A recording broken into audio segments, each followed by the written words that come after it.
Hello, Anna. First of all, thank you for the platform that you've given us all to speak on, and thank you to the other people who have already submitted videos. It's been very interesting watching them and listening to what people have to say, and you've given me the inspiration to record my own video and share my thoughts with you. I think what's spurred me on today to record a video is I had an awful experience this morning. I take my father, my elderly father, he's 77.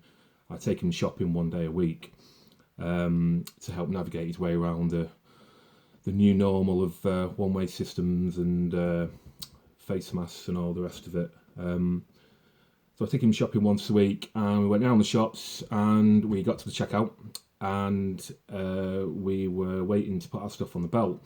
The person in front of us, their stuff on the belt was still there, and it was quite bulky stuff, and the belt stopped working. So the lady behind the checkout was trying to reach the stuff that was at the end of the belt. So in trying to help the lady, I offered to move the stuff down by hand. So I moved the stuff down so that she could reach them. At the end of it, the fella whose items it was, after he'd paid, he shouted over to me, "Why did you touch my stuff? Now it could be contaminated." At first I thought he was joking, and I sort of laughed it off, and I was like, "Oh, sorry, mate." And then he said, "No, I'm going to have to take that home and disinfect it now." And I tried to remain calm and reason with him and say, I made the point, how do you think the stuff gets onto the shelf in the first place? It's because someone's picked it up and put it on the shelf. The lady behind the checkout has picked up your stuff to scan it. Me touching your stuff does not mean it's contaminated, or it doesn't increase the chance that it's been contaminated if you take things that seriously. We ended up having a slanging match. I lost my rag a little bit. I wasn't really proud of some of the things I said, but I was provoked. The fellow went off in a huff, and that was that. But what he really highlighted to me is that through all this, everyone's so concerned with health and saving lives, but at what cost? Humanity is being lost. Humanity is being lost in this situation, and it's being stirred up by the government and the media, who are perpetually filling our heads with fear. It's giving people like that the mandate to think they can speak however they want to other people. My father, who was with me, 77 years old, he got quite upset by the whole experience. That fella was saying to me,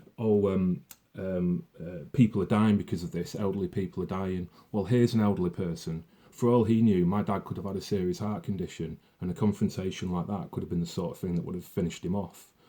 People are so tunnel visioned with this, they've completely lost sight of the bigger picture, and the way that we are flushing we are flushing away the social fabric of society. People think they can speak to each other like that, and it's disgusting, because they think they have right on their side, because they've been constantly having this perpetual fear pumped into them. The two best ways to control a population are through fear and divide and rule, and we can see both being played out at the moment. The fear is 24/7. Divide and rule comes in because some people have the ability for critical thinking and can look at the statistics, can look at what we're being told, and make a decision for themselves and think, no, something's not right here. And then there's the other part of the population that are like that man, who blindly go along with it and think that this gives them a mandate to abuse other people because he sees them as being a threat to them. Where has the humanity gone? It's an ugly situation that's being perpetuated here, and I'm utterly sick of it. I'm 38 years old. I've had a reasonable life. I've enjoyed myself. I've done things. I've travelled. I feel so sorry at the moment for elderly people and younger people. Two people very close to me. And my dad, who's 77, who's like, he had a very small life to begin with. He had a few outlets in life that he enjoyed. They've all been taken away from him. Clubs you used to go to closed down. You can no longer go. He likes to go to the library. Now going to the library is such a stressful experience because he has to pre-book to use the computers. He has to wear his face mask. He has to walk around in these one-way systems. It's inhumane. And we're saying that we care about life. What about lives? What about people's quality of life? The other person who's very close to me is my nephew.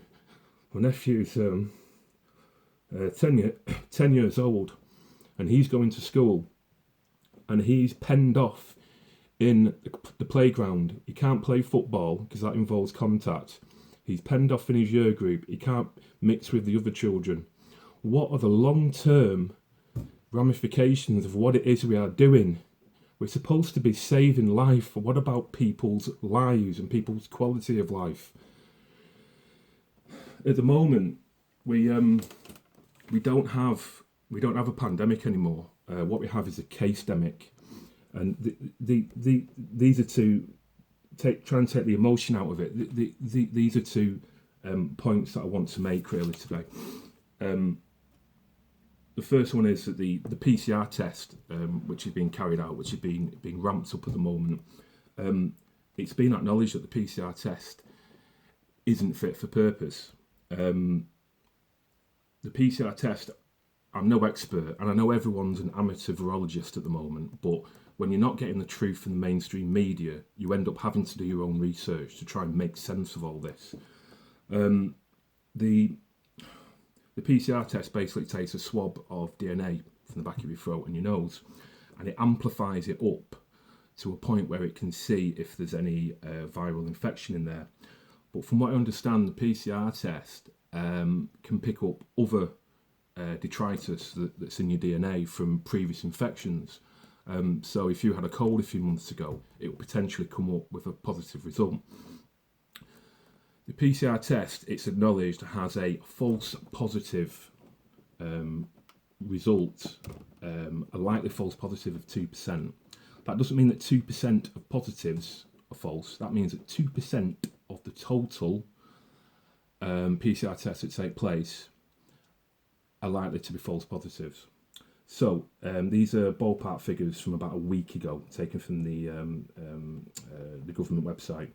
Roughly 20 million tests have taken place, and 460,000 positive cases, positive tests have been recorded. 2% of 20 million is 400,000. So the likelihood is out of 20 million tests, 400,000 of them will be false positives. The figure we're being told as positive cases is 460. So the likelihood is it's actually 60,000 cases, not 460,000 cases. This is something that's been picked up by some areas of the media, but not many. Julia Hartley Brewer on Talk Radio has picked it up, and she took some members of the cabinet to task on air a few weeks ago. This is a very, very important thing. The figures that we are being told about are vastly flawed, Do some research and look into it for yourself. Many of you probably already have, but this is something that needs to be highlighted. I'm trying to keep it within 10 minutes, so I've got 1 minute to go.